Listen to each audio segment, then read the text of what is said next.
ਸਤਨਾਮ ਵਾਹਿਗੁਰੂ ਸਾਹਿਬ JIO. Bilawal ਮਹਲਾ ਪੰਜਵਾਂ। ਰੋਗ ਗਿਆ ਪ੍ਰਭ ਆਪ ਗਵਾਇਆ, ਨੀਂਦ ਪਈ ਸੁਖ ਸਹਿਜ ਘਰ ਆਇਆ। ਰੋਗ ਗਿਆ ਪ੍ਰਭ ਆਪ ਗਵਾਇਆ, ਨੀਂਦ ਪਈ ਸੁਖ ਸਹਿਜ ਘਰ ਆਇਆ। ਰਹਾਉ ਰਜ ਰਜ ਭੋਜਨ ਖਾਵੋ ਮੇਰੇ ਭਾਈ, ਅੰਮ੍ਰਿਤ ਨਾਮ ਰਿਦ ਮਾਹੇ ਤੇ ਆਈ।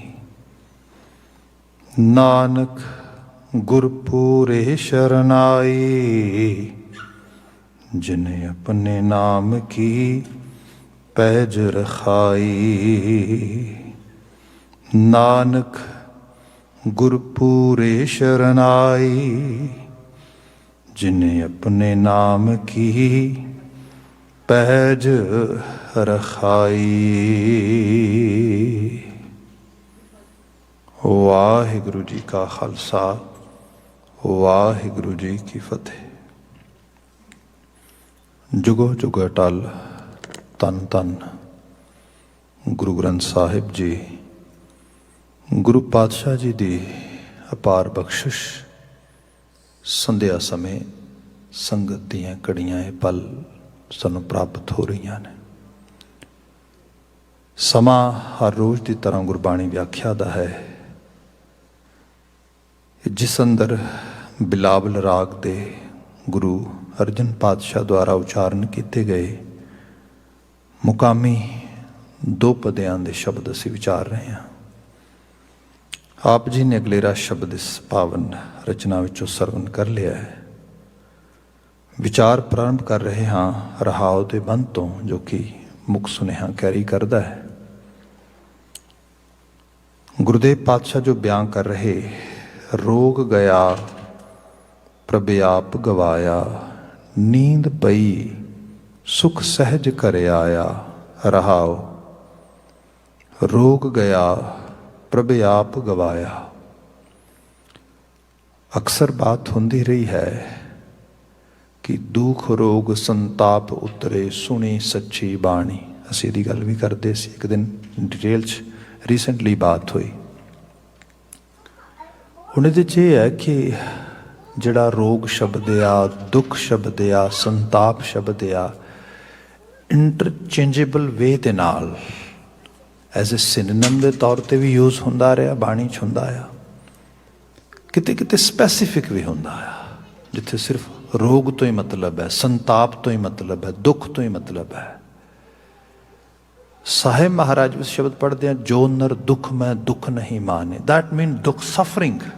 Exactly the translation is suffering. ਜਿਵੇਂ ਅਸੀਂ ਮਹਾਰਾਜ ਦੀ ਬਾਣੀ 'ਚ ਬਚਨ ਪੜ੍ਹਦੇ ਹਾਂ ਕਿ ਸਰਬ ਰੋਗ ਕਾ ਔਖਦ ਨਾਮ। ਇੱਥੇ ਰੋਗ ਇਨ ਜਨਰਲ ਆ। ਮਹਾਰਾਜ ਇਹਦੇ 'ਚ ਇਨ ਜਨਰਲ ਬਾਤ ਕਰਦੇ, ਇਹਦੇ ਵਿੱਚ ਮਤਲਬ ਸਪੋਜ਼ ਇਸ ਨੂੰ ਆਮ ਭਾਸ਼ਾ 'ਚ ਅਸੀਂ ਗੱਲ ਕਰੀਏ ਤੇ ਕਈ ਵਾਰੀ ਕੋਈ ਬੰਦਾ ਜ਼ਿਆਦਾ ਗੱਲਬਾਤ ਨਾ ਕਰੇ, ਉਦਾਸ ਹੋਏ ਜਾਂ ਕਿਸੇ ਖਾਸ ਸਪੈਸੀਫਿਕ ਟੌਪਿਕ 'ਤੇ ਵਾਰ-ਵਾਰ ਬਾਤ ਕਰੇ ਜੋ ਬੜਾ ਨੈਗੇਟਿਵ ਹੋਏ, ਬੜਾ ਡਿਪਰੈਸਿਵ ਹੋਏ, ਤੇ ਅਸੀਂ ਕਈ ਵਾਰੀ ਇਹ ਵੀ ਉਹਨੂੰ ਕਹਿ ਦਿੰਦੇ ਆ ਤੂੰ ਰੋਗ ਕੀ ਲਾ ਲਿਆ ਆਪਣੇ ਆਪ ਨੂੰ। ਮੇਨ ਅਸੀਂ ਉਸ ਨੂੰ ਕੁਛ ਉਹਦੇ ਅੰਦਰ ਮਗ ਰਹੀ ਚੀਜ਼, ਖਿਆਲ, ਸੋਚ, ਉਹਦੇ ਬਾਬਤ ਉਸ ਨੂੰ ਜਿਹੜਾ ਆ ਅਸੀਂ ਰਿਅਲਾਈਜ਼ ਕਰਾਉਣਾ ਚਾਹੁੰਦੇ, ਉਹਦੇ 'ਤੇ ਅਸੀਂ ਐਮਫਸਾਈਜ਼ ਕਰਦੇ। ਬਾਕੀ ਬਾਣੀ ਮਹਾਰਾਜ ਦੇ ਅੰਦਰ ਜੋ ਬਚਨ ਆ ਰਹੇ ਨੇ, ਇਹਨਾਂ ਦਾ ਮਾਇਨਾ ਤੇ ਡੈਫੀਨੇਟਲੀ ਸਾਡੀ ਇੰਟਰਨਲ ਅਪਲਿਫਟਿੰਗ ਆ। ਮਤਲਬ ਸਾਡੇ ਅੰਦਰ ਵਿਕਾਸ ਦੀ ਆਮਦ ਲਿਆਉਣੀ ਹੈ, ਸਚਿਆਰ ਬਣਾਉਣਾ ਆ ਸਾਨੂੰ, ਰੀਅਲਿਸਟਿਕ ਵੇ ਦੇ ਨਾਲ ਜਿਹੜੀ ਅਲਟੀਮੇਟ ਰਿਐਲਿਟੀ ਹੈ ਉਹਦੇ ਨਾਲ ਆਤਮਸਾਤ ਹੋਣ ਦੀ ਗੱਲ ਹੈ। ਅਦਰਵਾਈਜ਼ ਬੰਦਾ ਛੋਟੀਆਂ ਮੋਟੀਆਂ ਚੀਜ਼ਾਂ ਜਿਹੜੀਆਂ ਨੇ ਜੀਵਨ ਚੱਲਣ ਦੇ ਵਿੱਚ ਹੋਣਗੀਆਂ, ਜਿਹਨੂੰ ਸਾਹਿਬ ਨੇ ਕਿਹਾ, ਦੇਖ ਬੰਦੇ ਪ੍ਰਾਣੀ ਕਿਆ ਮੇਰਾ ਕਿਆ ਤੇਰਾ, ਜੈਸੇ ਤਰਵਰ ਪੰਖ ਬਸੇਰਾ। ਇੱਕ ਤਰਵਰ ਤੇ ਪੰਖੀ ਦੇ ਬਸੇਰੇ ਨੂੰ ਤੂੰ ਕੀ ਸਮਝ ਕੇ ਬੈਠਾ ਆ? ਕੀ ਮੇਰਾ ਤੇ ਕੀ ਤੇਰਾ। ਇਹ ਰੂਪ ਜਿਹੜਾ ਆ ਇਹ ਅੰਡਰਸਟੈਂਡ ਕਰਵਾਉਂਦੀ ਬਾਣੀ, ਪਰ ਕਈ ਲੈਵਲ ਤੇ ਕਰਵਾਉਂਦੀ। ਅੱਜ ਦੇ ਬਚਨ ਨੂੰ ਸਪੈਸੀਫਿਕਲੀ ਅਸੀਂ ਲੈ ਰਹੇ ਹਾਂ। ਰੋਗ ਗਿਆ ਪ੍ਰਭ ਆਪ ਗਵਾਇਆ। ਇਹ ਰੋਗ ਜਿਹੜਾ ਆ, ਜਿਹਨੂੰ ਅਸੀਂ ਗੁਰੂ ਸਾਹਿਬ ਹੁਕਮਨਾਮੇ ਦਾ ਬਚਨ ਆਪ ਨੂੰ ਸ਼ਾਇਦ ਯਾਦ ਹੋਏ, ਜੋ ਅਕਸਰ ਅਸੀਂ ਪੜ੍ਹਦੇ ਹਾਂ, ਹੁਕਮਨਾਮੇ ਦੇ ਰੂਪ ਵਿੱਚ ਸੁਣਦੇ ਹਾਂ ਕਿ ਐਸੋ ਗੁਣ ਮੇਰੋ ਪ੍ਰਭ ਜੀ ਕੀਨ। ਮੇਰੇ ਪ੍ਰਭੂ ਨੇ ਇੱਕ ਐਸਾ ਗੁਣ ਮੇਰੇ ਨਾਲ ਕੀਤਾ, ਇੱਕ ਐਸੀ ਫੇਵਰ ਕਰ ਦਿੱਤੀ, ਇੱਕ ਐਸਾ ਅਹਿਸਾਨ ਕਰਤਾ ਮੇਰੇ ਤੇ ਕੀ ਮਹਾਰਾਜ। ਐਸੋ ਗੁਣ ਮੇਰੋ ਪ੍ਰਭ ਜੀ ਕੀਨ ਪੰਚ ਦੋਖ ਅਰ ਅਹੰਗ ਰੋਗ।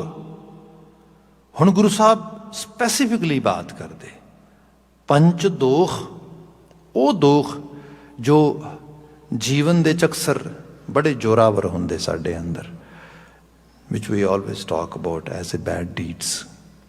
ਮੈਂ ਬੇਨਤੀ ਕਰਾਂ ਇਸ ਨੂੰ ਜੇ ਮਾਡਰਨ ਤੁਸੀਂ ਫਿਜ਼ਿਕਸ ਅਤੇ ਫਿਰ ਐਂਸ਼ੀਐਂਟ ਫਿਲਾਸਫੀ ਦੋਨਾਂ ਨੂੰ ਮਰਜ ਕਰਕੇ ਲੈ ਆਓਗੇ ਤਾਂ ਚੀਜ਼ਾਂ ਥੋੜ੍ਹੀਆਂ ਜ਼ਿਆਦਾ ਸਪੈਸੀਫਿਕ ਤਰੀਕੇ ਨਾਲ ਸਮਝ ਆ ਜਾਣਗੀਆਂ। ਜਿਵੇਂ ਕਿਹਾ ਗਿਆ, ਸਾਡਾ ਜਿਹੜਾ ਸਰੀਰ ਆ ਇਹ 5 ਐਲੀਮੈਂਟਸ ਦੇ ਕੰਬੀਨੇਸ਼ਨ ਨਾਲ ਹੋਂਦ ਵਿੱਚ ਆ। The evolution of 5 element is our human body, or every type of body on this globe। ਕਿਸੇ ਤਰ੍ਹਾਂ ਦਾ ਵੀ ਜੋ ਸਰੀਰ ਆ, ਜੋ ਬਣਿਆ ਆ, ਉਹ ਬਣਤਰ ਆ, ਪਾਬੰਦ ਆ ਆਕਾਰਾਂ ਦੇ ਵਿੱਚ, ਉਹ ਖੇਡ ਤੇ 5 ਐਲੀਮੈਂਟ ਦੀ ਹੈ ਸਾਰੀ। ਪੌਣ, ਪਾਣੀ, ਅਗਨੀ, ਕਾ ਮੇਲ, ਅਸੀਂ ਅਕਸਰ ਪੜ੍ਹਦੇ ਹਾਂ ਕਿ ਇਹਨਾਂ ਦਾ ਸੁਮੇਲ ਹੀ ਉਹ ਬਾਡੀ ਦੇ ਰੂਪ ਦੇ ਵਿੱਚ ਆ। ਇਹ ਵੀ ਮੰਨਿਆ ਗਿਆ ਕਿ ਜਿਹੜੇ ਉਹ 5 ਤੱਤ ਨੇ ਉਹਨਾਂ ਦੇ ਨਾਲ ਹੀ ਪੰਚ ਦੋਖ ਵੀ ਨਾਲ ਹੀ ਆ ਜਾਂਦੇ। ਹੁਣ ਸਪੋਜ਼ ਕਰੋ ਆਪਾਂ ਇੱਕ ਵਹੀਕਲ ਬਾਏ ਕਰਦੇ ਹਾਂ ਤੇ ਉਸ ਵਹੀਕਲ ਦੇ ਨਾਲ ਜਿੱਥੇ ਸਾਨੂੰ ਮਤਲਬ ਕਮਿਊਟ ਵਿੱਚ ਹੈਲਪ ਮਿਲੇਗੀ, ਜਿੱਥੇ ਸਾਨੂੰ ਸਾਡੀ ਰੋਜ਼ਮर्रा ਦੀ ਜਿਹੜੀ ਜਰਨੀ ਹੈ ਆਸਾਨ ਹੋ ਜਾਏਗੀ, ਜਿੱਥੇ ਸਾਡੇ ਵਾਸਤੇ ਸੁਖਾਲਾਪਨ ਆਵੇਗਾ, ਕੁਝ ਦਿੱਕਤ ਵੀ ਆਏਗੀ। ਦਿੱਕਤ ਇਹ ਆਏਗੀ ਕਿ ਸਾਡਾ ਜਿਹੜਾ ਟਾਈਮ ਜਿਹੜਾ ਅਸੀਂ ਬਚਾ ਰਹੇ ਹਾਂ ਰੋਜ਼, ਬਿਲਕੁਲ ਠੀਕ ਹੈ ਉਹ ਤੇ ਬਚਾਵਾਂਗੇ, ਪਰ ਕੁਝ ਟਾਈਮ ਉਹ ਵਹੀਕਲ ਵੀ ਲਏਗਾ।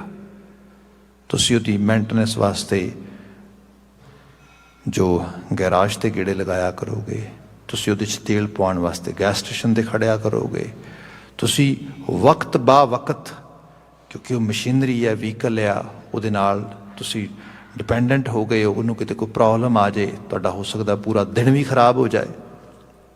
ਦੁੱਖ ਤੇ ਹੈ ਨਾਲ, ਉਹਦਾ ਸੁੱਖ ਵੀ ਹੈ, ਉਹਦਾ ਦੁੱਖ ਵੀ ਹੈ, ਉਹਦੇ ਨਾਲ ਹੀ ਦੁੱਖ ਹੈ। ਜਿਹਨੂੰ ਹੋਰ ਡਿਫਰੈਂਟ ਐਂਗਲ ਤੇ ਦੇਖਿਆ ਜਾਏ ਤੇ ਸੁੱਖ ਇਹ ਹੋ ਸਕਦਾ ਕਿਸੇ ਦੀ ਇਨਕਮ ਵਿੱਚ ਇਜ਼ਾਫਾ ਕਰਦੇ ਵਹੀਕਲ ਆ ਕੇ, ਪਰ ਖਰਚਾ ਵੀ ਵਹੀਕਲ ਦਾ ਹੈਗਾ ਆ। ਉਹਦੇ ਕਿਸ਼ਤਾਂ ਹੋਣਗੀਆਂ, ਉਹਦੀ ਮੇਨਟੇਨੈਂਸ ਹੋਏਗੀ, ਸਭ ਤੋਂ ਦੁੱਖ ਵੀ ਨਾਲ ਹੀ ਹੈ। ਜੇ ਅਸੀਂ 5 ਐਲੀਮੈਂਟ ਦਾ ਸਰੀਰ ਹੰਢਾ ਰਹੇ ਹਾਂ ਤੇ ਇਹਦੇ 'ਚ ਸਪੋਜ਼ ਕਰੋ ਸਾਡੇ 5 ਤੱਤ ਨੇ, 5 ਤੱਤਾਂ ਵਾਲੇ ਚੀਜ਼ ਆ, ਤੇ ਉਹਦੇ ਨਾਲ ਜ਼ਿੰਦਗੀ ਹੈਪਨ ਹੋ ਰਹੀ ਹੈ ਸਾਡੇ ਨਾਲ, ਸੋ ਇਹ ਸੁੱਖ ਆ। ਪਰ ਦੁੱਖ ਕੀ ਹੈ? ਇਹ ਸਾਰਾ ਸਰੀਰ ਸਭ ਤੋਂ ਵੱਧ ਹਿੱਸਾ ਇਹਦੇ 'ਚ ਪਾਣੀ ਦਾ ਆ, ਤੇ ਪਾਣੀ ਦਾ ਦੁੱਖ ਕੀ ਹੈ? ਪਾਣੀ ਦਾ ਦੁੱਖ ਹੈ ਮੋਹ, ਬੇਤਹਾਸ਼ਾ ਮੋਹ, ਅਨਲਿਮਟਿਡ ਅਟੈਚਮੈਂਟ। ਕਦੀ ਆਪ ਅਹਿਸਾਸ ਕਰੋਗੇ ਕਿ ਬੰਦੇ ਦੇ ਮੂੰਹ ਵਿੱਚ ਗਰਾਸ ਆ, ਨੱਕ ਵਿੱਚ ਮਿਊਕਸ ਆ ਸਕਦਾ, ਉਸ ਰੂਪ ਦੇ ਵਿੱਚ ਪਾਣੀ ਆ ਸਕਦਾ, ਮੰਨਿਆ। ਅੱਖਾਂ 'ਚੋਂ ਪਾਣੀ ਆ ਜਾਏ ਬੰਦੇ ਦੀਆਂ 'ਚੋਂ, ਤੇ ਉਹ ਵੀ ਬਿਨਾਂ ਕਿਸੇ ਸੱਟ ਫੇਟ ਤੋਂ, ਕਿਸੇ ਚੀਜ਼ ਤੋਂ। ਇਹ ਕਿਵੇਂ ਹੋਇਆ? ਹਾਂ, ਆ ਜਾਂਦਾ ਹੈ। ਜਿਹਦੇ ਨਾਲ ਬਹੁਤ ਮੋਹ ਹੋਏ, ਤੇ ਹੋਏ, ਉਹਨੂੰ ਮਾੜਾ ਜਿਹਾ ਕੰਡਾ ਵੀ ਚੁੱਭੇ ਤੇ ਇੱਕਦਮ ਅੱਖਾਂ 'ਚੋਂ ਪਾਣੀ ਤੁਰ ਪਏਗਾ। ਮੋਹ, ਇਹ ਪਾਣੀ ਦਾ ਦੋਖ ਹੈ, ਇਹ ਉਛਲ ਪੈਂਦਾ ਇੱਕਦਮ। ਤੇ ਇਕੱਲਾ ਇਹ ਨਹੀਂ ਗਾ, ਜਦੋਂ ਬੰਦਾ ਬਹੁਤ ਕਿਸੇ ਦੇ ਨਾਲ ਅਟੈਚਡ ਹੋਏ ਤੇ ਮੋਹ ਦੀ ਉਸ ਫਿਤਰਤ ਵਿੱਚ ਆ ਜਾਏ ਤੇ ਇਵਨ ਉਹ ਤਰੇਲੀਆਂ ਆਉਣੀਆਂ ਸ਼ੁਰੂ ਹੋ ਜਾਂਦੀਆਂ ਨੇ। ਪਾਣੀ ਦੋਖ ਹੈ ਇਹਦਾ। ਇਸ ਨੂੰ ਬਾਬਾ ਜੀ ਨੇ ਕਿਹਾ, ਮੇਰੇ ਅਕਾਲ ਪੁਰਖ ਵਾਹਿਗੁਰੂ ਨੇ ਇਹ ਨਵਾਜ਼ਿਸ਼ ਕੀਤੀ, ਮੈਂ ਇਸ ਪਾਣੀ ਦੇ ਤੱਤ ਨਾਲ ਤੇ ਰਹਿਣਾ ਕਿਉਂਕਿ ਜੀਵਨ ਇਹਦੇ ਨਾਲ ਚੱਲ ਰਿਹਾ ਹੈ, ਪਰ ਜਿਹੜਾ ਮੋਹ ਦਾ ਦੋਖ ਸੀਗਾ ਉਹਨੂੰ ਮੈਂ ਗ੍ਰਿਪ ਕਰ ਲਿਆ। ਉਸ ਲੈਵਲ ਤੇ ਹੁਣ ਮੇਰੀ ਜ਼ਿੰਦਗੀ ਦੇ ਵਿੱਚ ਡਿਸਟਰੈਕਸ਼ਨ ਨਹੀਂ ਕ੍ਰੀਏਟ ਕਰਦਾ। ਇਸ ਤੋਂ ਬਾਅਦ ਜਿਹੜਾ ਵੱਡਾ ਸਾਡੇ ਅੰਦਰ ਹਿੱਸਾ ਆ ਉਹ ਹੈਗੀ ਹੈ ਮਿੱਟੀ। ਹੈ ਤੇ ਹੱਡ ਮਾਸ ਸਭ ਕੁਝ ਮਿੱਟੀ ਦੇ ਬਣਿਆ ਆ। ਤੇ ਮਿੱਟੀ ਦਾ ਦੋਖ ਲਾਲਚ ਹੈ। ਬੰਦਾ ਜਦੋਂ ਕਿਸੇ ਵੀ ਚੀਜ਼ ਦੇ ਲਾਲਚ 'ਚ ਹੋਏਗਾ ਤੇ ਮਿੱਟੀ ਦੀ ਕਲੈਕਸ਼ਨ ਵਧਾਏਗਾ।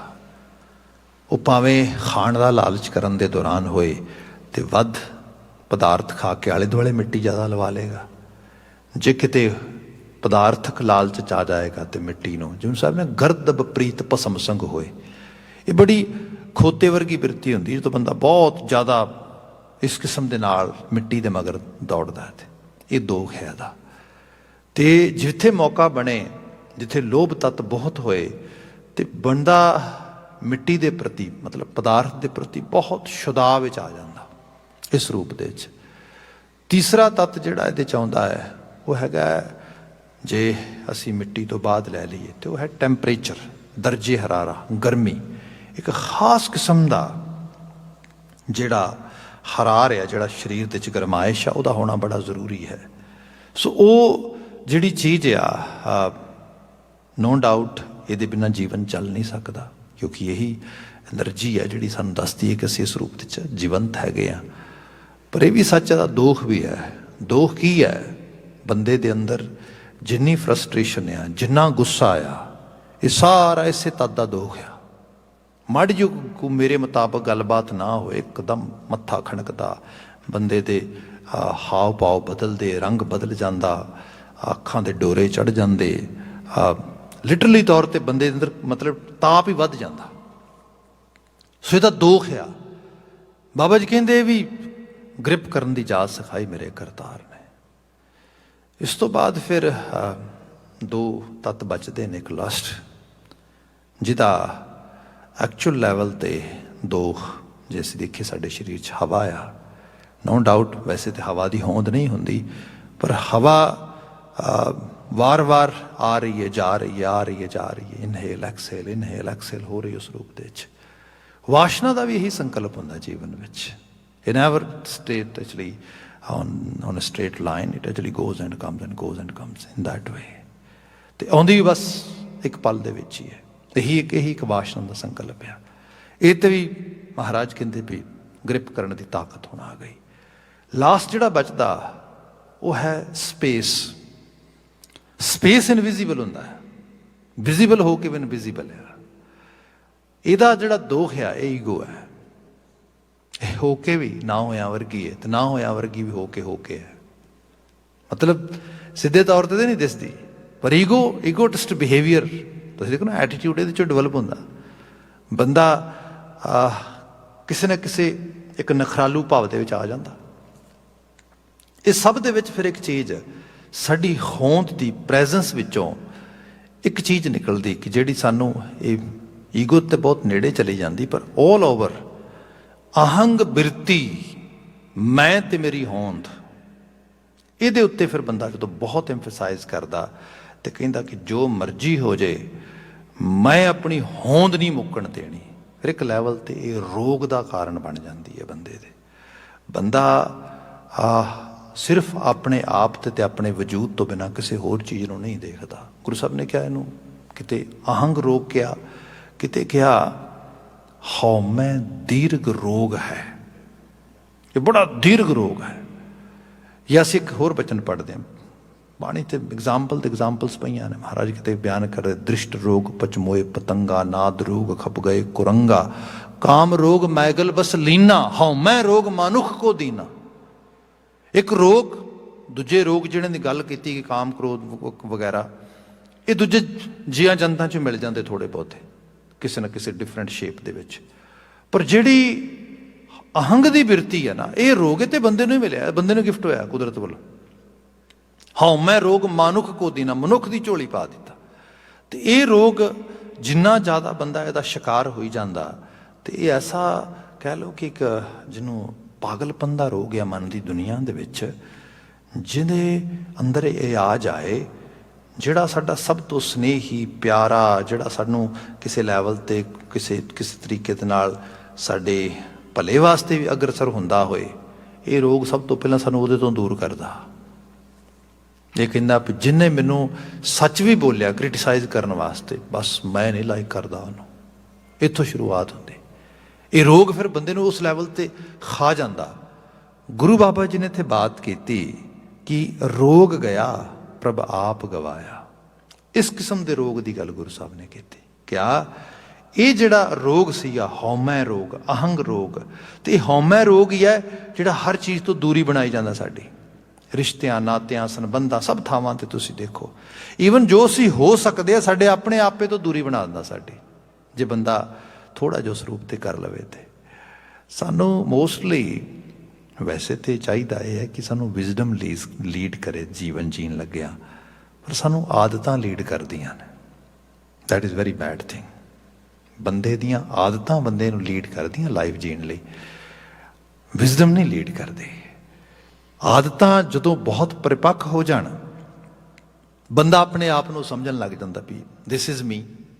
ਹਾਲਾਂਕਿ ਮੇਰੀਆਂ ਆਦਤਾਂ ਨੇ, ਉਹਨਾਂ 'ਚ ਸੁਧਾਰ ਪੋਸੀਬਿਲਿਟੀ ਹੈ ਸੁਧਾਰ ਹੋ ਸਕਣ ਦੀ, ਪਰ ਉਹ ਪੋਸੀਬਿਲਿਟੀ ਕਿਵੇਂ ਉਸ ਨੂੰ ਮੈਂ ਸੁਣਾ? ਮੇਰਾ ਹੰਕਾਰ ਕਹਿੰਦਾ ਸੁਣਨਾ ਹੀ ਨਹੀਂ। Your habits are you, and that mean anybody is talking about your habits, about your habituality, that mean that individuals you against. Then if that individuals against you, then you should not listen, you should not adopt, accept at all. ਇਹ ਫਿਰ ਇੱਕ ਐਸਾ ਰੋਗ ਆ ਕਿ ਬੰਦੇ ਨੂੰ ਬਿਮਾਰ ਹੈ, ਬੰਦੇ ਨੂੰ ਖੁਦ ਨੂੰ ਪਤਾ ਨਹੀਂ ਮੈਂ ਬਿਮਾਰ ਹਾਂ, ਤੇ ਜਿੰਨਾ ਜ਼ਿਆਦਾ ਉਹ ਬਿਮਾਰ ਹੋਈ ਜਾਂਦਾ ਤਿਮਾਰਦਾਰੀ ਤੋਂ ਦੂਰ ਚਲਾ ਜਾਂਦਾ। ਗੁਰੂ ਸਾਹਿਬ ਨੇ ਕਿਹਾ ਹੁਣ ਹਾਲਤ ਤੇ ਬਣ ਗਈ, ਰੋਗ ਗਿਆ ਪ੍ਰਭ ਆਪ ਗਵਾਇਆ। ਮੈਂ ਪਹਿਲਾ ਬਚਨ ਕਹਿ ਰਿਹਾ ਨਾ, ਹਉਮੈ ਦੀਰਘ ਰੋਗ ਹੈ ਸਭ ਕਹਿੰਦੇ ਦਾਰੂ ਪੀ ਸਮਾਹੇ। ਕਿਹਾ ਵੀ ਘਬਰਾਉਣ ਦੀ ਲੋੜ ਨਹੀਂ, ਇਲਾਜ ਵੀ ਹੈ ਇਹਦੇ ਵਿੱਚ, ਇਹਦਾ ਇਲਾਜ ਵੀ ਹੋ ਸਕਦਾ ਆ। ਮਹਾਰਾਜ ਕੀ ਇਲਾਜ ਆ? ਦਾਰੂ ਪੀ ਸਮਾਹੇ ਕਿਰਪਾ ਕਰੇ ਜੇ ਆਪਣੀ ਤਾਂ ਗੁਰ ਕਾ ਸ਼ਬਦ ਕਮਾਏ। ਜੇ ਅਕਾਲ ਪੁਰਖ ਵਾਹਿਗੁਰੂ ਤਰਸ ਦੇ ਘਰ ਵਿੱਚ ਆਵੇ, ਫਿਰ ਬੰਦੇ ਦੀ ਸੁਰਤ ਗੁਰੂ ਕੇ ਸ਼ਬਦ ਨੂੰ ਉਹਦਾ ਇਨਟੇਕ ਕਰਨਾ ਸ਼ੁਰੂ ਕਰ ਸਕਦੀ ਹੈ, ਉਹਨੂੰ ਲੈਣਾ ਸ਼ੁਰੂ ਕਰ ਸਕਦੀ ਹੈ। ਤੇ ਇਹੀ ਇਹਦਾ ਇਲਾਜ ਹੈ। ਜਿਵੇਂ ਜਿਵੇਂ ਇਹਦਾ ਮਰਜ ਹੁੰਦਾ, ਤਿਵੇਂ ਤਿਵੇਂ ਇਹਦਾ ਤਾਪ ਘਟਦਾ, ਇਹਦਾ ਪ੍ਰਭਾਵ ਘਟਦਾ ਜੀਵਨ ਦੇ ਵਿੱਚ। ਬੰਦਾ ਸਿੱਖ ਬਣਦਾ, ਬੰਦਾ ਚੀਜ਼ਾਂ ਨੂੰ ਨਵੇਂ ਤਰੀਕੇ ਨਾਲ ਸਿੱਖਣ ਲਈ ਤਿਆਰ ਹੁੰਦਾ, ਅਡਾਪਟ ਕਰਨ ਲਈ ਤਿਆਰ ਹੁੰਦਾ। ਬੰਦਾ ਜੀਵਨ ਦੇ ਵਿੱਚ ਆਪਣੇ ਆਪ ਨੂੰ ਸੁਧਾਰਨ ਲਈ ਤਿਆਰ ਹੁੰਦਾ, ਸਾਧਕ ਬਣਦਾ, ਸਾਧੂ ਬਣਦਾ, ਸੁਧਾਰਵਾਦੀ ਹੋ ਜਾਂਦਾ। ਇਹੀ ਅਪਲਿਫਟਿੰਗ ਹੈ। ਗੁਰੂ ਬਾਬਾ ਜੀ ਨੇ ਇਹਦੀ ਬਾਤ ਕੀਤੀ, ਰੋਗ ਗਿਆ ਪ੍ਰਭ ਆਪ ਗਵਾਇਆ। ਫਿਰ ਹੋਇਆ ਕਿ ਨੀਂਦ ਪਈ ਸੁਖ ਸਹਿਜ ਕਰੇ ਆਇਆ। ਨੀਂਦ ਪਈ। ਅੱਜ ਸਭ ਤੋਂ ਵੱਡੀ ਸਮੱਸਿਆ ਵਰਲਡ ਵਾਈਡ, ਜੇ ਹੁਣ ਤੇ ਗੱਲ ਕਰ ਰਹੇ ਲੋਕੀ ਕਿ ਕੋਵਿਡ-19 ਦੀ ਪੈਂਡੈਮਿਕ ਹੈਗੀ ਏ। ਐਕਚੁਅਲੀ ਮੈਂਟਲ ਹੈਲਥ 'ਚ ਤੇ ਬਹੁਤ ਸਾਰੀਆਂ ਚੀਜ਼ਾਂ ਐਜ਼ ਏ ਪੈਂਡੈਮਿਕ ਦੇ ਤੌਰ 'ਤੇ ਫੈਲ ਰਹੀਆਂ ਨੇ। ਹਾਲਾਂਕਿ ਕਈ ਲੈਵਲ 'ਤੇ ਸੁਣਾ ਐਜ਼ ਏ ਐਪੀਡੈਮਿਕ ਐਕਸੈਪਟ ਨਹੀਂ ਕਰਦੇ, but they are universal, they are everywhere. ਸੱਚ ਐਜ਼ ਜਿਹੜੀ ਸਲੀਪਿੰਗ ਡਿਪਰੀਵ ਹੋਣਾ ਆ, ਜਿਹੜਾ ਨੀਂਦ ਦਾ ਘਟ ਜਾਣਾ, ਨੀਂਦ ਨਾ ਆਉਣਾ ਆ, ਸਭ ਤੋਂ ਵੱਡੀ ਸਮੱਸਿਆ ਬੰਦੇ ਲਈ। ਤੇ ਇਹਦਾ ਸੰਬੰਧ ਸਿਰਫ ਫਿਜ਼ੀਕਲ ਸਾਈਡ 'ਤੇ ਨਹੀਂ ਹੈਗਾ, ਕਿਉਂਕਿ ਜਦੋਂ ਫਿਜ਼ੀਕਲ ਸਾਈਡ 'ਤੇ ਬੰਦਾ ਕਿੰਨਾ ਕੁਛ ਚੀਜ਼ਾਂ ਨੂੰ ਫੇਸ ਕਰਦਾ, ਕਿਉਂਕਿ ਨੀਂਦ ਨਹੀਂ ਆਈ ਪ੍ਰੋਪਰਲੀ, ਅਤੇ ਹੁਣ ਅਗਲਾ ਨੈਕਸਟ ਡੇ ਦੀ ਵਰਕ ਪਰਫੋਰਮੈਂਸ ਘੱਟ ਗਈ ਹੈ, ਡਰਾਈਵ ਨਹੀਂ ਕਰ ਪਾ ਰਿਹਾ, ਜੇ ਘਰ ਪਰਿਵਾਰ ਦੇ ਵਿੱਚ ਉਂਘ ਰਿਹਾ ਆ, ਇਹ ਚੀਜ਼ਾਂ ਹੋ ਰਹੀਆਂ। ਅਤੇ ਤਾਂ ਮਤਲਬ ਫਿਜ਼ੀਕਲ ਸਟਰਕਚਰ 'ਤੇ ਦੱਸ ਰਿਹਾ ਸਾਈਨ ਐਂਡ ਸਿੰਪਟਮਸ ਕਿ you know something is missing here and you have to work on it. ਅਤੇ ਤੁਸੀਂ ਫਿਜ਼ੀਕਲ ਸਟਰਕਚਰ ਨੂੰ ਬੈੱਡ 'ਤੇ ਵੀ ਲੈ ਜਾਓਗੇ, ਜਾ ਕੇ ਆਪਣੇ ਆਪ ਦੇ 'ਚ ਉਹੋ ਜਿਹੀ ਲਾਈਟ ਬੰਦ ਕਰਨੀ ਹੈ, ਘੱਟ ਕਰਨੀ ਹੈ, ਜਗਾਉਣੀ ਹੈ, ਬੈੱਡ ਸਭ ਅਰੇਂਜਮੈਂਟ ਕਰ ਲਓਗੇ, ਪਰ ਨੀਂਦ ਕਿਉਂ ਨਹੀਂ ਆ ਰਹੀ? ਨੀਂਦ ਮਨ ਦੀ ਦੁਨੀਆ ਦੀ ਖੇਡ ਆ ਗਈ ਹੁਣ। ਕਿਉਂਕਿ ਜਦੋਂ ਮਨ ਦੀ ਦੁਨੀਆ ਕਹੇ ਕਿ ਹੁਣ ਵਾਕਿਆ 'ਚ ਆਰਾਮ ਕਰਨਾ ਚਾਹੀਦਾ ਆ, ਉੱਥੇ ਜਾ ਕੇ ਫਿਰ ਨੀਂਦ ਦੀ ਆਮਦ ਹੋਏਗੀ। ਇਹਦੇ ਬਾਬਤ ਜਿਵੇਂ ਅੱਜ ਕੱਲ੍ਹ ਤਾਂ ਬੜੀ ਰਿਸਰਚ ਆ ਚੁੱਕੀ ਹੈ ਕਿ मैं एक दिन बेनती की भी सी कि सुपने जिहड़े ने ये साडी अनकॉन्शियस दुनिया की विजिट आ, जो हर हाल विच होएगी तो होनी बड़ी जरूरी है।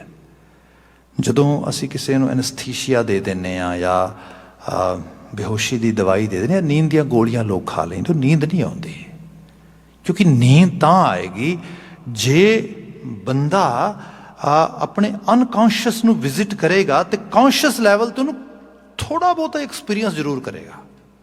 That is dream. अज दे बाबत क्या गया कि बंदा भोजन ना खावे, कुछ होर चीज़ां उन्होंने ना मिलन, वो कुछ समय लिए सर्वाइव कर सकता है, पर उन्होंने नींद ना आवे तो नींद जो सुपने ना आउण, ਉਹਦਾ ਸਰਵਾਈਵ करना मुश्किल है।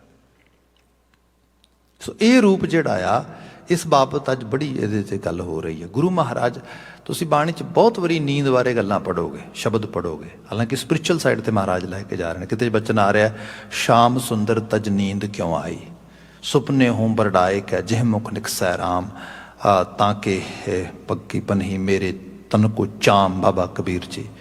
या किते कहा गया कि हे मेरे अकाल पुरख वाहिगुरू, तू मेरे तो बड़ा दूर आ, ते हालत ये है कि तेरे तक मेरी रिसाई नहीं हैगी। ਅਸੀਂ ਪੜ੍ਹਦੇ ਨੇ, ਮੈਂ ਰੋਵੰਦੀ ਸਭ ਜਗ ਰੁਨਾ ਰੁਨੜੇ ਵਨ ਪੰਖੇਰੂ, ਇੱਕ ਨਾ ਰੁਨਾ ਮੇਰਾ ਤਨ ਕਾ ਬਿਰਹੋਂ, ਜਿਨਹੋਂ ਪਿਰੋਂ ਵਿਛੋੜੀ, ਆਏ ਨਾ ਸਕਾਂ ਤੁਝ ਕੰਨ ਪਿਆਰੇ, ਭੇਜ ਨਾ ਸਕਾਂ ਕੋਏ, ਆਓ ਸੁਭਾਗੀ ਨੀਂਦੜੀਏ, ਮਤ ਸ਼ਹੁ ਦੇਖਾਂ ਸੋਏ। हे ਸੁਭਾਗ ਭਰੀ ਨੀਂਦ ਤੂੰ ਹੀ ਆ ਮੈਨੂੰ, ਐਟਲੀਸਟ ਜਿਹੜਾ ਰਿਐਲਿਟੀ 'ਚ ਨਹੀਂ ਮਿਲ ਰਿਹਾ ਉਹਨੂੰ ਸੁਪਨਿਆਂ 'ਚ ਹੀ ਵੇਖਾਂ, ਸੁਪਨਾ ਹੀ ਲੈ ਲਵਾਂ ਉਹਦਾ, ਉਹਨੂੰ ਸੁਪਨੇ 'ਚ ਹੀ ਮਿਲ ਲਵਾਂ ਆ ਕੇ। ਸੋ ਨੀਂਦ ਤੇ ਸੁਪਨੇ ਦੀ ਬਾਤ ਹੋਈ ਇਸ ਰੂਪ ਦੇ ਵਿੱਚ। ਸਾਹਿਬ ਇੱਥੇ ਜਿਹੜਾ ਬਿਆਨ ਕਰਦੇ ਕਿ ਜਿਹੜੀ ਨੀਂਦ ਆ ਇੱਕ ਸਟੇਟ ਆਫ ਮਾਈਂਡ ਵਿੱਚੋਂ ਨਿਕਲਦੀ ਹੈ।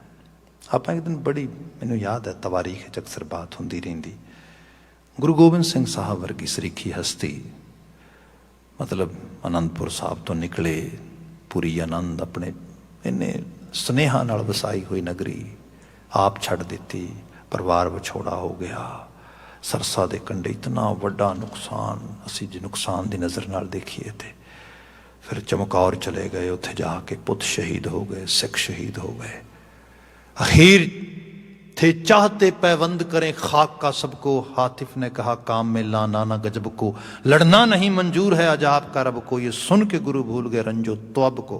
हकीम अल्लाह यार खा वो कहता भी चाहते तो ये सीगे कि बस कल नूं मैदान विच उतरांगे तो सब कुछ जिहड़ी आ आसमान मिट्टी एक कर देंगे, कल नूं मैदान दे विच असीं पूरे खुल के जिहड़ा है जामे शहादत पीआंगे। वो कहते नहीं, गैबी आवाज़ आई, ये हो ही नहीं सकता। तुहाडी आतिफ ने कहा काम में लाना ना गजब को, ये गजब नहीं हो सकता थे। लड़ना नहीं मंजूर है अज आपका रब को, रब नहीं चाहता कि तुसी इस मैदान च लड़ो ना, तुसी तो अगे लड़ाई लड़नी है जाके खिदराने की टाप ते, वो लड़ाई तुहाडे हिस्से आई कि अज दी नहीं। ये सुन के गुरु भूल गए रंजो तौब को, कैसा पेशवा कैसा गुरु है। पंथ ने हुक्म किया भी जाना पैना इतों, बस पुत शहीद हो गए, सिख शहीद हो गए, हथी तोरे आप तैयार कर करके, तो यह सीगा कि आप भी जावांगे। वो कहते ना हो ही नहीं सकता, मतलब भी जो बाकी तो जो चैलेंजेस है ने जिथे बंदा कई बार कहता भी इत्थे हुण अपने मन की इत्थे करांगे, क्या भी नहीं होण देनी, गो हैड, तुहाडे लई प्रोग्राम कोई होर बनाया है। ऐसे गुरु ते हुक्म मन के तुर पे। पीरे हिंद मेरवध ताड़ी मार के आवाज़ मार के क्या भी लो भाई, बाद च ना क्या जे कि हिंद दा पीर किते लुक छिप के चला गया, हुण तुहानूं दस रहा पीरे हिंद मेरवध हुक्म होया मैनू कि मैं जगह छड्ड के जानी, मैं जा रहा तो तुहानूं सारिआं नूं दस के जा रहा। पूरा उत्थे फिर दोबारा रात नूं मैदाने जंग च खड़काट पाउंदे होए निकले, ऑल द वे तुरदे हुए पहुंचे माछीवाड़े के जंगल च। मदन बेनती कर रहा था कैसा दृश्य होएगा, कलगीधर पातशाह नानक दी जोत 10वें रूप दे विच एडे वड्डे बियाबान जंगल दे विच कल्ली, कोई मैं कहना उस जंगल का रूप भी कैसा होएगा उस समय। तो जाके जिथे क्या सीगा कि इत्थे मिलना आ बाकी राहियां नूं, तो उत्थे खूह दे नाल, खूह दे कोल ओहदी जिहड़ी खूह दी टिंड हुंदी है वो चक्की, ठंडी पोह दी रात, शीत, ते उसनूं एक पासे रखिया, उत्ते इस तरीके नाल कंन रखिया ते सो गए। है ना नींद? बंदा कहता नींद आउंदी मैनूं दस, मैनूं चैन आउंदा है, सब इन्ना सब कुछ इस रूप विच हो गया। सोचां जिहड़ियां ने उडारियां, आ हो जांदा, इस तरह हो जांदा, जे बंदा ही करदियां करदियां मन दी दुनिया जिहड़ी अजीब हालतां च लै जांदी। परसैप्शनस बनाउंदा, कई परसैप्शनस बना के ढांदा, कई रिगरैट करदा, कई तरह दे नाल रिमोर्सफुल हुंदा, कई तरह दे नाल अपने आप नूं कोसदा, गिल्ट फील करदा, why I did that, oh my gosh. कुछ भी तो नहीं, यही है हुक्म रजाई चलना नानक लिखिया नाल, कंन रखिया सो गए। जदों भाई दया सिंह जी आए फिर अखां खुली, फिर उठे। सो ये रूप असी सब ने मानना आ, असी जी सकते ही, गुरु साहब ने सिखाया। जे साडे पुरखे, आप देखो ये रीसेंटली साडे इत्थे आया, मतलब जदों असी बहुत ज़्यादा अपनी बाणी तो टुट गए, सच तो टुट गए, रियलिटी तो टुट गए, अध्यात्मकता तो टुट गए, रूट्स तो टुट गए।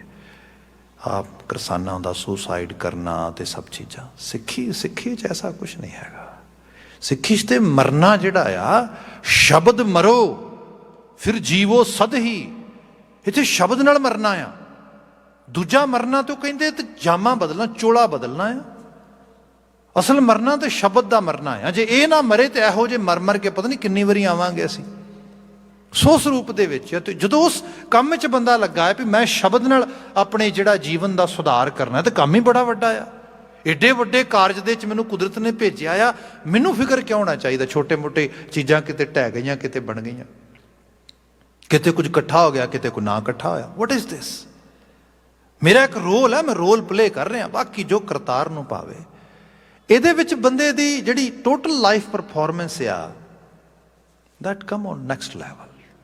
ये है नहीं तो आप देखोगे, खैर ਇਹੋ ਜਿਹੀਆਂ चीज़ों की बड़ी चर्चा होंदी, सिमरन हो जाता, जो बहुत ज़्यादा सिमरन हो जाता चीज़ों का, फिर मन मनन भी लग जाता उन्होंने गल्लां नूं। नहीं तो एक पूरी कम्यूनिटी डिप्रैशन च चली जाए, PTSD चली जाए, कम्यूनिटी ही जी उस लैवल ते साढ़े एहसासां ऐसा कुछ ना रहा। जे चीज़ां होंदियां जिवें इहदे चो बंदा रिवेंजफुल भी हो जाता है। मुगलों नाल असीं नहीं होए रिवेंजफुल, बिल्कुल भी नहीं होए। जे चीज़ होंदी तो मुसलमान का नामो निशान मिटाण लई तुर पैंदे महाराजा रणजीत सिंह, कहंदे बस अल्टीमेट निशाना ये है भी एक भी मुसलमान धरती ते दिसना नहीं चाहिए। उन्होंने तो प्यार करने वाले मुसलमान फकीर अजीजुद्दीन ब्रदर, उन्होंने बिल्कुल नाल दरबार के अखीर तक वफा जिहड़े बिल्कुल लॉयल रहे, वो शख्स रहे। जदों ते जिहड़ा ये जिहड़ा तखल्लस आ फकीर दा नूरुद्दीन ते अजीजुद्दीन नूं दिता होया, ये महाराजा रणजीत सिंह दा। और एक बारी बात गल हुई कि महाराजा जी कहन लगे कि तुहानूं एक लकब देना आ। दरबारे खालसा च आम करके बहुते लकब ना महाराजा ने आप ले ना किसी नूं दिते, क्योंकि जिहड़ा परिपेख सीगा वो तो सीगा मानव कल्याण दा। तो उहदे चों कहन लगे कि नहीं नहीं, फकीर जिहड़ा है अजीजुद्दीन जी, तुहाडे दोनों भरावां दा जिहड़ा दरबारे खालसा के प्रति इतना योगदान है, बड़ा कमाल दा आ, तो कोई तुहानूं इनाम देना आ। वो कहते जी इनाम तो है, इनाम की भुख उन्होंने होए जितों कुछ लुकिया छिपिया होए, जिहदे वास्ते सारे खजाने खुले होण, जिन्होंने हर तरह की ऑटोनमी दी गई होए, जिहदी गल नूं मतलब महाराजा साहब सब तो पहला कन्न दे के सुनन, वो होर की मंगेगा। इन्हों ये तो है भी किसी मतलब कुछ कहण की आवश्यकता ही नहीं, जो मूँह कहना वो तो पूरा होंदा, हर लैवल तो पूरा होंदा। महाराजा साहब कहते नहीं कुछ तो देना है। कह लगे जी महाराजा साहब फिर देना है ना, ਫਿਰ ਐਸਾ ਦਿਆ ਜੇ ਜਿਹੜਾ ਨਾ ਤੇ ਮੇਰਾ ਅਹੁਦਾ ਘਟਾਏ ਤੇ ਨਾ ਵਧਾਏ, ਕਿਉਂਕਿ ਵਧਿਆ ਹੋਇਆ ਅਹੁਦਾ ਹਕੂਮਤ ਦਰਬਾਰੇ ਖਾਲਸਾ ਦੀ ਹੈ, ਤੇ ਉਹਦੇ 'ਚ ਤੁਸੀਂ ਆਪਣੇ ਆਪ ਨੂੰ ਜਿਹੜਾ ਦਰਬਾਰੇ ਖਾਲਸਾ ਦੇ ਵੱਡੀ ਸਰਕਾਰ ਦੇ ਤੌਰ ਤੇ ਜਾਣੇ ਜਾਂਦੇ ਹੋ, ਸਰਕਾਰ ਤੇ ਖਾਲਸੇ ਦੀ ਹੈ, ਤੇ ਉਦੋਂ ਵੱਡਾ ਤੇ ਉਹਦਾ ਕੋਈ ਹੋ ਨਹੀਂ ਸਕਦਾ, ਉੱਥੇ ਪਹੁੰਚ ਨਹੀਂ ਸਕਦੇ। ਤੇ ਜਿੱਥੇ ਹੈਗਾ ਇੱਥੋਂ ਘਟਾਇਓ ਨਾ, ਮਤਲਬ ਐਸਾ ਨਾ ਕੋਈ ਲਕਬ ਹੋਏ ਤੇ ਲਕਬ ਮੈਨੂੰ ਘਟਾ ਹੀ ਦੇ। ਤੇ ਫਿਰ ਮਹਾਰਾਜਾ ਰਣਜੀਤ ਸਿੰਘ ਨੇ ਇਹਨਾਂ ਨੂੰ ਕਿਹਾ ਕਿ ਫਿਰ ਤੁਹਾਨੂੰ ਜਿਹੜਾ ਲਕਬ ਦਿੰਦੇ ਉਹ ਦਿੰਦੇ ਆ ਫਕੀਰ ਦਾ, ਇਸ ਤੋਂ ਵੱਡਾ ਲਕਬ ਨਹੀਂ ਹੋਇਆ। ਫਕੀਰਾਨਾ ਬਿਰਤੀ ਹੈ ਤੁਹਾਡੀ ਜਿਹੜੀ ਤੁਸੀਂ ਬਾਤ ਕੀਤੀ ਹੈ। ਫਕੀਰ ਕਹਿਣ ਨੂੰ ਕੁਛ ਵੀ ਨਹੀਂ ਹੁੰਦਾ, ਪਰ ਫਕੀਰ ਸਭ ਕੁਛ ਹੀ ਹੁੰਦਾ, ਕਿਉਂਕਿ ਉਹ ਜਿਵੇਂ ਅਸੀਂ ਉਹ ਕਾਫੀ ਪੜ੍ਹਦੇ ਹਾਂ ਨਾ, ਜਦੋਂ ਡੱਲੇ ਨਾਲ ਮਹਾਰਾਜ ਦੀ ਬਾਤ ਹੁੰਦੀ ਤਾਂ ਉਹਦੀ ਕਾਫੀ ਦਿਨ ਕੁਝ ਨੁਕਤੇ ਕੁਝ ਸੂਫੀ ਦੇ ਨਾਲ ਪਾ ਕੇ ਕਈ ਵਾਰੀ ਸਾਡੇ ਸੱਜਣ ਬਿਆਨ ਕਰਦੇ। ਉਹ ਕਹਿੰਦਾ ਕਿ ਨਾ ਡੱਲਾ ਨਾ ਮੱਲਾ ਗੁਰੂ ਇਕੱਲਾ, ਜਦੋਂ ਗੁਰੂ ਮਹਾਰਾਜ ਤੁਰ ਪਏ ਡੱਲੇ ਤੋਂ ਛੱਡ ਕੇ, ਤੇ ਉੱਥੇ ਫਿਰ ਸੂਫੀਆਂ ਦੇ ਬਚਨ ਕਈ ਵਾਰੀ ਪੜ੍ਹੇ ਜਾਂਦੇ। ਉਹ ਕਹਿੰਦੇ ਵੀ ਜੱਗ ਭੈੜਾ ਫਕਰਾਂ ਨੂੰ ਕੱਲਾ ਦੱਸਦਾ, ਫਕਰਾਂ ਦੀ ਕੁੱਲੀ ਵਿੱਚ ਅੱਲਾ ਵਸਦਾ। ਜੱਗ ਨੂੰ ਲੱਗਦਾ ਵੀ ਕੱਲੇ ਨੇ, ਉਹ ਕਹਿੰਦੇ ਕੱਲਾ ਕਿੱਥੇ, ਅੱਲਾ ਆ ਨਾਲ। ਫਕੀਰ ਉਹ ਜਿਹੜਾ ਅੱਲਾ ਦਾ ਆਸ਼ਕ ਹੋ ਜਾਏ, ਜਿਹੜਾ ਉਸ ਰੂਪ ਵਿੱਚ ਹੋ ਜਾਏ। ਸੋ ਲਕਬ ਦੀ ਉਸ ਅਜ਼ੀਜ਼ੀਅਤ ਨੂੰ ਮਾਨਿਆ ਉਸਨੇ।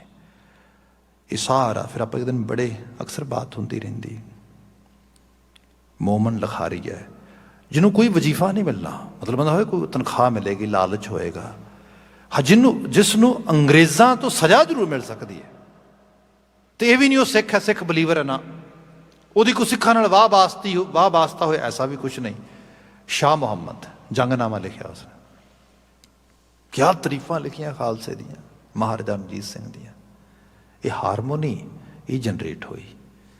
ਇਹ ਜੇ ਕਿਤੇ ਸਿੱਖ ਕਿਸੇ ਇੱਕ ਰਿਵੈਂਜ ਦੇ ਵਿੱਚ ਹੁੰਦਾ, ਕਿਸੇ ਡਿਪਰੈਸ਼ਨ ਦਾ ਸ਼ਿਕਾਰ ਹੋ ਜਾਂਦਾ, ਐਸੀ ਕਮਿਊਨਿਟੀ ਤੇ ਹੋ ਪਾਉਣਾ ਸੀਗਾ? ਕਦੀ ਵੀ ਨਹੀਂ ਹੋ। ਮਤਲਬ ਜਿਹੜੀ ਸਾਹਿਬ ਨੇ ਸਿਖਾਇਆ ਨਾ ਕਿ ਜੈਸੀ ਮਰਜੀ ਹਾਲ ਹਾਲਾਤ ਹੋਏ, ਆਓ ਸੁਭਾਗੀ ਨੀਂਦੜੀਏ, ਮਤ ਸ਼ਹੁ ਦੇਖਾਂ ਸੋਏ ਰਾਮ। ਹੇ ਸੁਭਾਗ ਭਰੀ ਨੀਂਦ ਆ, ਅਸੀਂ ਸ਼ਹੁ ਨੂੰ ਤੱਕਣਾ ਹੈ। ਇੱਥੇ ਮਹਾਰਾਜ ਨੇ ਜਿਹੜਾ ਬਿਆਨ ਕੀਤਾ ਬਚਨ, ਸਾਹਿਬ ਕਹਿੰਦੇ ਗੱਲ ਇਹ ਹੈ ਕਿ ਰੋਗ ਗਿਆ ਪ੍ਰਭ ਆਪ ਗਵਾਇਆ, ਨੀਂਦ ਪਈ ਸੁਖ ਸਹਿਜ ਘਰੇ ਆਇਆ। ਜਦੋਂ ਨੀਂਦ ਪੈ ਗਈ ਨਾ, ਫਿਰ ਇੰਝ ਲੱਗਾ ਸੁਖ ਤੇ ਸਹਿਜ ਦੋਵੇਂ ਘਰ ਹੀ ਆ ਗਏ ਨੇ।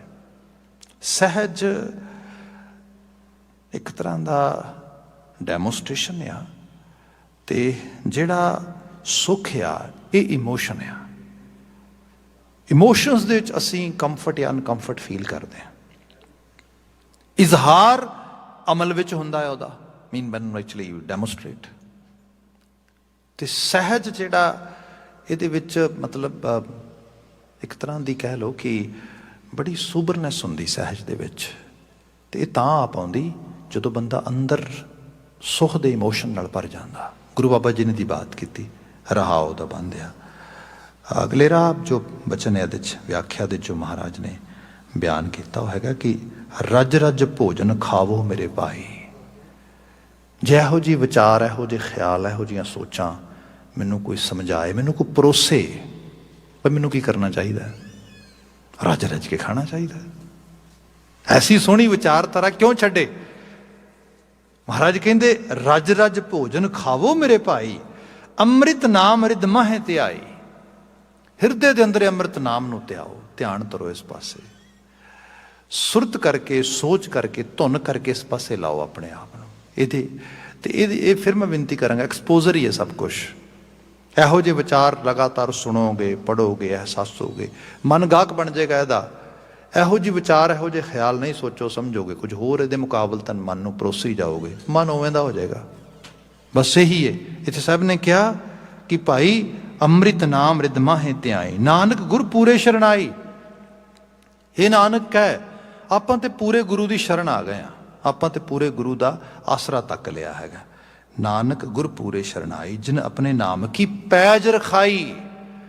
ਜੇ ਬੰਦਾ ਆਪਣੇ ਆਪ ਨੂੰ ਕਹੇ ਨਾ ਕਿ ਮੈਂ ਗੁਰੂ ਆਸਰੇ ਹੋ ਗਿਆ, ਤੇ ਗੁਰੂ ਫਿਰ ਲੱਜ ਵੀ ਪਾਲਦਾ, ਪੈਜ ਵੀ ਪਾਲਦਾ ਆ। ਇਹ ਮਦਰ ਨੇਚਰ ਮਦਦ ਵਿਕਾਰ ਵੀ ਹੋ ਜਾਂਦੀ ਹੈ। ਫਿਰ ਇਹੋ ਜਿਹੇ ਸਰਕਮਸਟੈਂਸਸ ਬਣਨੇ ਸ਼ੁਰੂ ਹੋ ਜਾਂਦੇ ਨੇ ਨਾ ਚਾਹੁੰਦੇ ਹੋਏ ਬੰਦਾ ਇੱਕ ਸਹੀ ਰਾਹ ਤੇ ਸਹੀ ਡਾਇਰੈਕਸ਼ਨ ਨੂੰ ਤੁਰ ਪੈਂਦਾ। ਇਹੋ ਜਿਹੇ ਸਰਕਮਸਟੈਂਸ ਸਪੋਰਟ ਕਰਨ ਲੱਗ ਜਾਂਦੇ। ਬਾਬਾ ਜੀ ਨੇ ਉਹਦੀ ਬਾਤ ਕੀਤੀ। ਮਾਲਕ ਨੇ ਆਪਣੇ ਨਾਮ ਦੀ ਲੱਜ ਆਪ ਰੱਖ ਲਈ, ਪੈਜ ਰੱਖ ਲਈ। ਸਾਹਿਬ ਰਹਿਮਤ ਕਰਨ, ਇਹ ਆਲਮੀ ਵਾਕਿਆਂ 'ਚੋਂ ਸਾਨੂੰ ਪ੍ਰੇਰਨਾ ਮਿਲੇ, ਅਸੀਂ ਗੁਰਮਤੀਏ ਹੋਈਏ। ਇਹੀ ਦਿਲੀ ਅਰਦਾਸ ਆ। ਨਾਲ ਇਹ ਵੀ ਅਰਦਾਸ ਕਿ ਜੋ ਮਾਈ ਭਾਈ ਕਰਸਾਨੀ ਸੰਘਰਸ਼ ਲਈ ਜੂਝ ਰਹੇ ਨੇ ਭਾਈ, ਉਹਨਾਂ ਦੀ ਸਿਹਤਯਾਬਤਾ ਹੋਏ, ਸਫਲਤਾ ਹੋਏ, ਚੜ੍ਹਦੀ ਕਲਾ ਹੋਏ। ਇੰਨੀਆਂ ਕੁ ਬੇਨਤੀਆਂ ਨਾਲ ਖਿਮਾ ਭੁੱਲਾਂ ਗਲਤੀਆਂ ਨਾ ਚਤਾਰਿਓ। ਕਹਿ ਦੇਣਾ ਜੀ ਵਾਹਿਗੁਰੂ ਜੀ ਕਾ ਖਾਲਸਾ, ਵਾਹਿਗੁਰੂ ਜੀ ਕੀ ਫਤਿਹ।